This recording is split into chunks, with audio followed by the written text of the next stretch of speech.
Good morning and welcome to 59 Minutes. My name is Levi Kores. This morning we're going to be discussing matters to do with inspiration. You can see my banner right there. We'll be writing 20 things I wish I knew before I was 20. It's the title of an upcoming book by a gentleman who is an author. He is a life coach. He is an inspirational guy. He's a guy who gives positive energy through his own stories and stories of other people. His name, ALFRED ARITA. Karibu sana. Thank you, Levi. Glad to have you here. Good morning. I should have said Pastor ALFRED ARITA, but... Great to see you, man. It's been a while. Are you pastoring anymore? Well, I do, but not so much, not in the pulpit. Yeah. I did for almost 14 years. Almost 14 years. Yes. How would you describe yourself? My name is ALFRED ARITA, and I'm a life coach. One of the things that has remained constant all through, whether I've been a missionary pastor, whether I've been a motivational speaker, and whether I've been a life coach. That is what my passion is. And so you can also say I'm a missionary, because that's what I do. I reach out to young people all over this nation and speak hope to their lives, mentor some of them, and train leaders that I believe will take after us. Yeah. Very, very important. And you're an author of several books. Yes, by God's grace, I've done about 5 books. Yeah. Yeah. I'm sure I've given you a few. I gave you changes possible. Of course, you know this change is possible. I gave you this book. Yes, you gave me Done A to Z very as well. well. I gave you A to Z as well. This book has performed fairly well because I did it in 2010. Then That's later, the secrets of high achievers. yeah. You taught me it's not A to Z, it's A to Z. A to Z. You're the one who taught me that. Then, of course, I did one called Winning Habits for Smart Students. This is what I used to mentor young people. And then, of course, there's one little one called My Goal Book. It's called A High Achievers Goal Book. It's your planning companion, something that helps young people to know how to plan themselves. Because, sometimes the biggest problem with young people is the inability to set goals. So if you can be able to know the goal you're pursuing, it becomes easier to know how to focus your energy around something. Yeah. As they say, where focus goes, energy flows. You don't get to know how to focus your energy. So that's what I'm very passionate about. I believe that young people have what it takes, have the potential, but they need someone to ignite them, to activate that, to train and bring it out. Yeah. And that's what I do. Very important. Yes.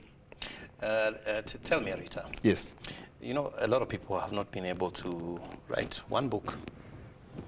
And you've written 5. Yeah. When did you start? How did you start? What was the flow like for the rest? I'll tell you what happens. And if you're watching at home, I want you to understand, I want you to follow this very keenly. In 1999, I listened to a man called Dr. Miles Monroe, one of my all-time mentors. That guy provoked my life. You know what he did? He said something that was very profound. He said that the richest place on earth is not the grave. But the richest place on earth is, the richest place on earth is not the oil fields of Kuwait, Iran, and Iraq, or the diamond fields of South Africa. He said it is the grave, because in the grave, that's where books that were supposed to be written, including yours, are supposed to be there next year, hopefully. So that's where the books are. And then he said that in the grave, that's where songs that were never sung lie. Magazines that were never published. That's where business proposals that were never executed are. That's where all the poems that were never sung or written are.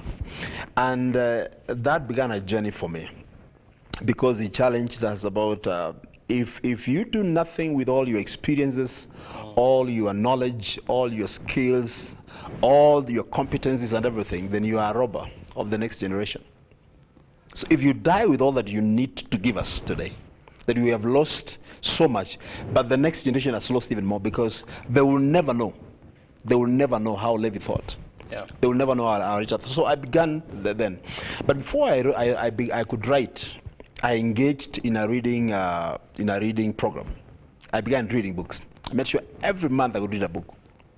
Read books for many years. Get the feel wengine wanasemaje, wanaandika aje, Yeah, because you see, how do you even know how to write unless you know how to read? True. So I read, and I wanted to understand. I read books by... A good writer is a good reader, they say. Of course, yes. So in 2009, while serving as a missionary in Marsabit, You know, I served as a missionary, by the way, full time. All my kids were born in Marsabit. So while serving there, I had a privilege to meet so many people who are who were very determined to change their lives, but they didn't know how to do it. I went to the villages. I went to the villages called Boruharo, you know, interior of Marsabit, Gororkesa, those places, Saganti. You know, I used to go to those places. And while there, I would meet people that really want to change their lives, but they know what to do. So I decided I'm going to do a manual which I can share with them before I leave the mission field. So I went back and began doing a research. The question I was asking myself is, what makes people do very well? What makes other people excel on earth when others don't? So that's how A to Z came.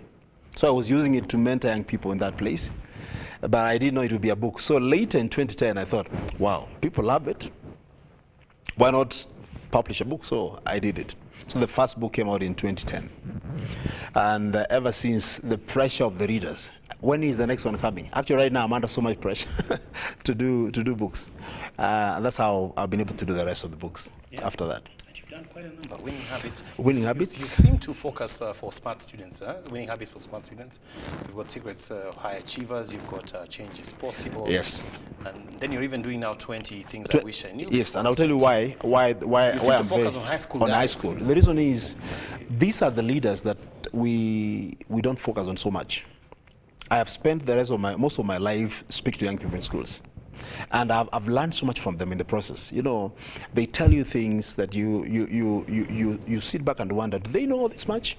So I feel these guys have so much that needs to be brought out, needs to be developed, and is a race against time, because if they get to campus before they are fully developed, we lose most of them. Yeah, because they're not children, but they're not adults. They're on the verge of. I am telling you. So university is always a very confusing moment for most of them if they are not properly mentored and coached when they're in high school. So most of my books at the moment are so focused on helping young people make the right decisions, make the right choices, make the right associations, focus, build an exciting future for themselves, you know, set goals, and be able to, you know, work towards their goals, because they're not getting any younger. Like in the book we are talking about in a short while, how it was inspired. It's because I asked myself, the things I'm telling them, no one told me, because most of them are not 20 yet. In high school, they're between 15, 16, 17 to 20. And if they miss some of those things, if they haven't developed the right perspectives about success, if they haven't had what I call spiritual formation by that time, if they haven't developed the right view of life and philosophy, they will miss it. They'll get guys in the university who will mess them up, and some of them may never recover. But I'm glad most of the guys that we have now mentored and trained through high school are doing very well in the university. Yeah. They don't. Which particular area, let me ask you, just without revealing too much, if it's in your book. Yeah. If you look at your own life, which particular area do you think you wish you had a better guidance about the most? Yes, relationships. No one taught me about relationships. We were just, all of us were fumbling. You know, you just try this, you do this. But no one, I don't remember parents ever teaching us about who to relate to and why. And not just the opposite sex, but... No, I mean relationships. Just generally. Yes, because, you know, relating with teachers, I struggled a lot in high school, and I got into trouble many times, because I didn't know how to listen. Yeah, and isn't that so key? Because, you know, even right now, we have a big problem in this country with regards to school fires, and isn't it stemming from a place of relationships? Because it is. If we can talk, we can solve problems before they become. It's now, when you're talking about relationships, you're talking about communication, the skills of communication. You're talking about interpersonal relationships. We're talking about teamwork. We're talking about problem solving. You know, if you do not know what to do with, like now, let's go to our school environment, because in school we have student-teacher relationship. We have student-student relationship, student-parent relationship, student and teaching staff relationship. You get student-leaders relationships. All those are relationships. And if anything goes amiss, there will be a problem. Like now, if you ask me why there are so many fires in the schools, I'm telling you it's broken relationships. We don't have open forums where people are discussing where the problem is. Why would you burn a dome for a problem you would have just aired?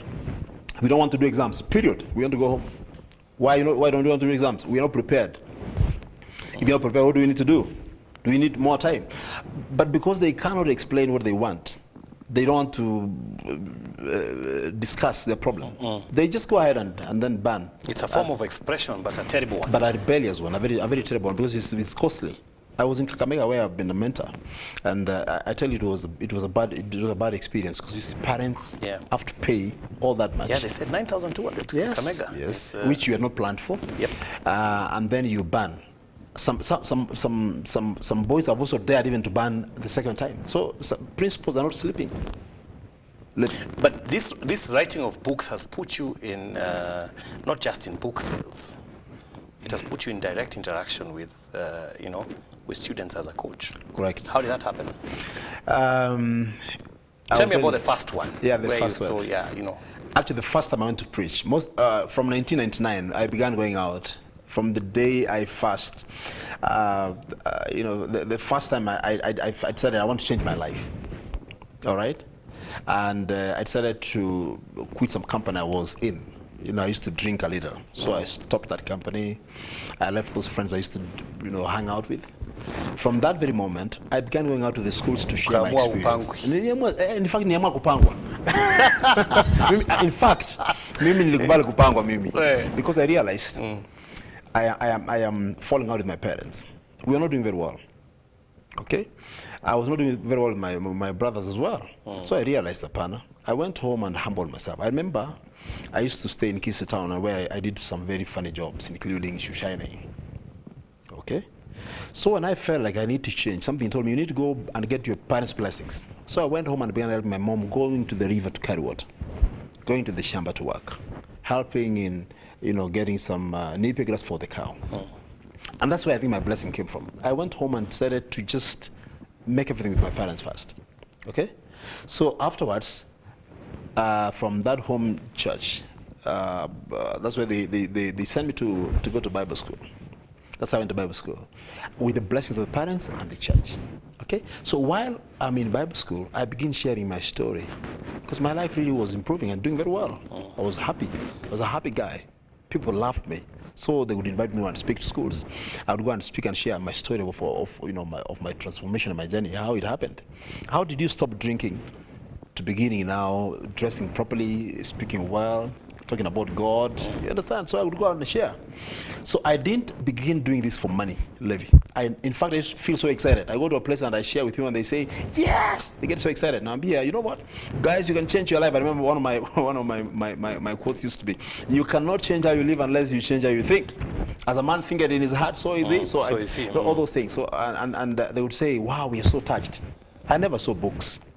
But later, as I continued to go to one school and another school invites me, principals are very good. If a principal finds you very nice, he connects you to the other principal. It's a domino effect. I'm telling you, some of them have been great to me. And then, of course, chaplains as well, guidance and counseling teachers as well, taking me to places. So I began going to places, and people were asking me, why don't you give us some notes? So everything I write, everything I speak, so to the notes.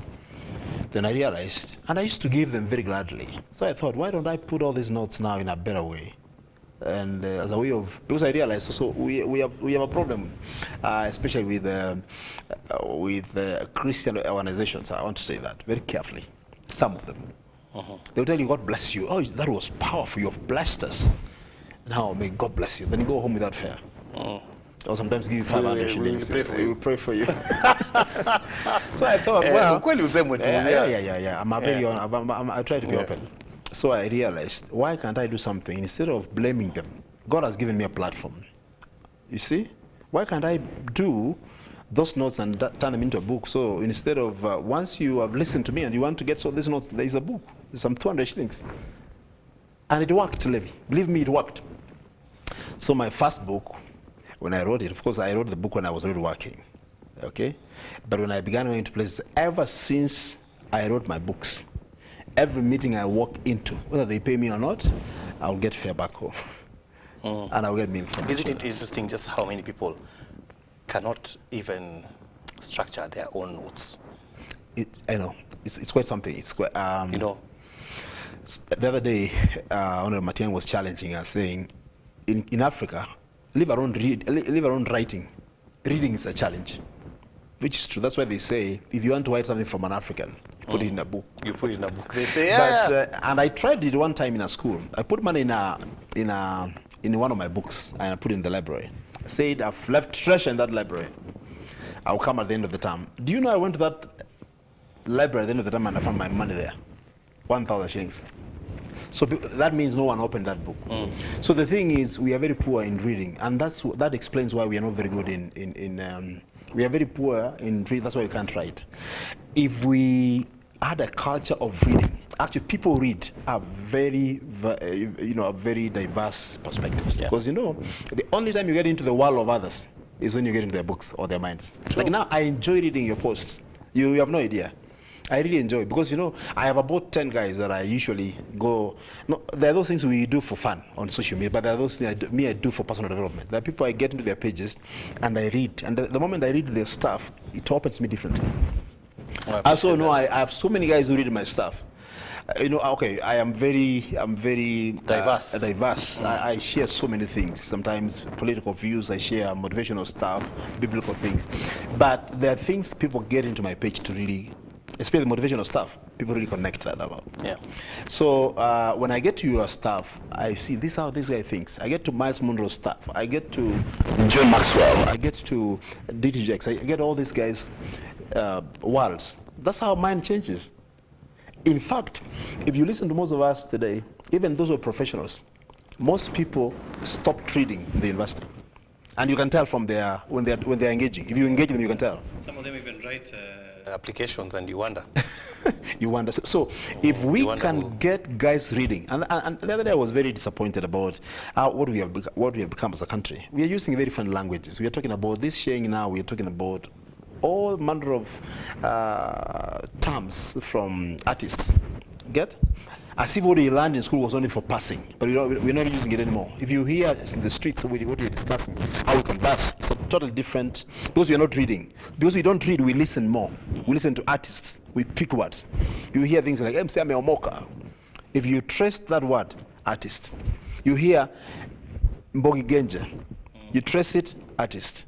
So we are slowly replacing what we learned in school, how to converse and how to communicate. Sipangwingwi. You hear? So we need. It took me a long time to realize it was an artist. It was an artist. This is a very young boy. Yeah. Now, if you listen to the song, and I'm not trying to, the boy has done well. I'm not discrediting artists. I really mentor young people and I encourage them. But if you listen to the spirit of the song, it's very rebellious. Very. Yangu. Wewe shughulika na ya kwako. Unasikia? Mimi sipangwingwi. That's a 17-year-old boy saying that. And interestingly, all of us were dancing to the same stuff. Yeah. And even our politicians. We're supposed to interrogate this and say, young man, go back to school and study. Yeah. You see, when you say me spangwingwi, you're saying I can do what I want to do at 17. Yeah. You can't do that. And eventually, life will panga you. Life will panga you. We'll be talking about 20 things, and one of them is that. Life will panga you. I tell young people in schools, if you think exams are tough, the exams of life are tougher. Your kids will punish you for being lazy. The bills will punish you. There are exams in life that are tougher than maths. If you think, when you ban schools and go home, stay home and say, now, we are home, to go home. The thing is, doing what? Time is moving. Very soon, that father or mother you are very happy is providing will not be around. God forbid. Your turn is coming. Your turn is coming. You will have a wife that needs to go to the salon, that will need to go and work on fingers and stuff. You will have a house to pay. You will have bills to pay. That's when you know that is the real exam of life. Yeah. That's why I tell young people, invest. The greatest ingredient of success is time. If you can, the greatest asset actually, if you can invest in time, you don't need money now as much as you need time as a young person. If you can invest in your time now, a few years from now, you'll be enjoying life, and life is always hard whether you're a man or not, Levi. But if you did well in your high school days, you invested your time, you sacrificed something, you worked very hard, one day life will thank you because you can afford some things. Yes. You can go to a place and afford something. Very true. I meet people who tell me, I wish I can go back to school And that's what I want to balance. I want to share with young people, tell them, I have met you in schools. I've met people who are not in school. And here's what I want you to get. There are guys who are wishing, like, if I had a chance to go back to school, I would never waste a minute. And one of the principles, if we can even begin to, if I can drop it there, one of the things I wish I knew is you can never waste time. Time wastes you. Very true. You will never waste time. Time is always T. It has been there forever. You can't waste time. You can't. Time is going. You can't kill time. You can't kill time. We are killing time. You can't kill time, man. You can't kill time. What you must know is it's time that will kill you ultimately. Because you're wasting it. You're burning schools, you're going home, being suspended, left, right, and center. You're not reading, you're busy doing things that are meant to be done by adults at this time. One day you look back and wish. You know, they say, whoever says I don't care, one day you look back and say, I wish I knew. That's why I wrote that book. I wish someone told me, even me personally, I spent so much time doing nonsense. Yeah. There are things that I wonder, what was that? You know, ARITA, that's thought-provoking. I want us to take a break, but you know what? You just said one day somebody will say, I wish I knew. Haven't we all said that at some point? We have. I have. I have. And you wonder. There are certain things, if I could go back, I'd take a different route. And you know, the other principles... Because I wish I knew. As we take a break, the other thing I wish I knew in that book is you only have the power to make a choice, but you have no power over the consequences. You only have the power before you make the choice. After you make the choice, the consequences take a life of its own. You know why? If you don't do something right now, that day is gone. Yeah. What happens afterwards, you have no power over it. Yeah. Everything has a consequence. Everything has a consequence. So the only power you have is, do I do this or do I not? So you better consider carefully the choices to make. Because once you made the choices, you become a prisoner to the consequences, to your own choices. Yeah. Very profound. We take a break on that note. We are coming back. We're speaking to ALFRED, ARITA, author, life coach, motivator, pastor, a gentleman who has given his life to inspiring those behind him. We'll be right back.